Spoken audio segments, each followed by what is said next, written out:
Anthony Saccaro, president of Providence Financial and Insurance Services, joins me now. Anthony, good to have you back. What's your read on the JOLTS report today? Yeah, hi, Alicia. Thank you for having me here again. It shows what we've continued to see over the past couple of years, and that is the labor market is certainly softening. What I think a lot of people don't understand, though, is that the labor market is tied into inflation, is tied into the interest rates, is tied into what you actually spend as you go out and do your shopping, especially as we come up to shopping season, right? Or are in the thick of shopping season.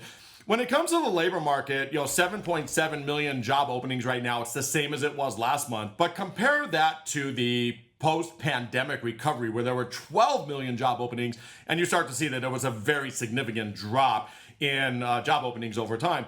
A lot of people, I think, don't necessarily tie jobs and workers to inflation.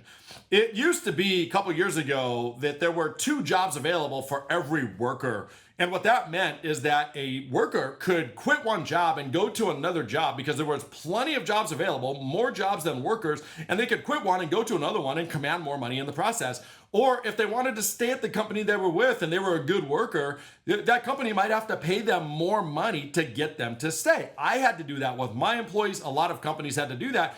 And what that does is that increases the cost of everything. And the cost is increased, what's often referred to as wage inflation. That increase you're never going to get back. Imagine if I were to go to all my employees and say, hey guys, the labor market is much softer now. I'm going to take back all those raises I gave you to keep you a couple years. It doesn't work that way. And that's built into inflation. So it all ties together. And the inflation rate's been sticky. That's part of the reason why. I'm glad it ticked down a little bit last week. And I think that leads to a Federal Reserve that's probably going to lower rates tomorrow. That's what everyone believes is going to be true. But it all ties together. It does. Yeah, we're talking about the larger economic picture here. And the president, he is spotlighting economic progress today. He's headed to Pennsylvania to do that. We've had distractions recently, so it's good to see affordability back in focus. It's also a good time to show how far we've come since the deep hole 4 years ago. So inflation is falling from Bidenomic highs, right? Gas prices are down, working class tax cuts, rebates are coming next year. Thank you, big, beautiful bill. Trillions in new investments have been committed to the U.S. Tariff revenue from other countries is allowing for programs like new farmer aid.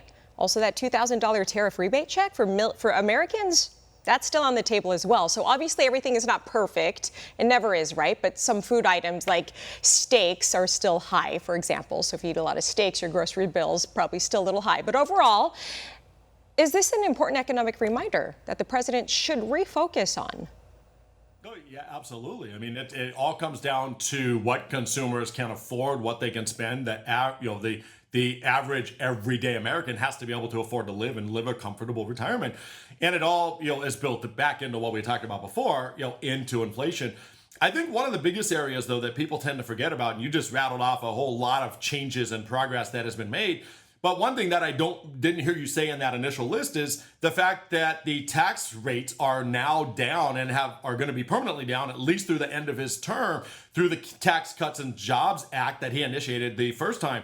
And then within that is the fact that the corporate rate has been down significantly too. I think it went from 35% to 21%, if my numbers are right. But either way, it's significant. My corporations have seen that. And what that does is that helps me allow to be able to hire more people, to put more money into research and development, to put more money into CapEx. A lot of these companies today are now focused on AI research, right? And so there's that. The extra tax dollars that they have as a result of the corporate tax savings can now go back into building their businesses. And as they build businesses and they do this research and they put money into capital and they continue to grow, they can hire more people. So it's the growth that starts at the bottom, and tax savings actually induces growth. We've seen that. I think that's one of the biggest progresses, and the fact that that's going to be extended, all those tax cuts, is absolutely huge for Americans over the next 3 years.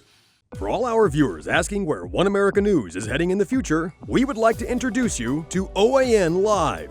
OAN Live is the best way to stay up to date on all of the hard-hitting, straight-shooting, national and international headlines. And the best part is, OAN Live is only $4.99 per month.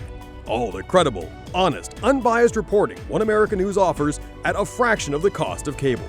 Just go to OANN.com to easily sign up for OAN Live and stay informed.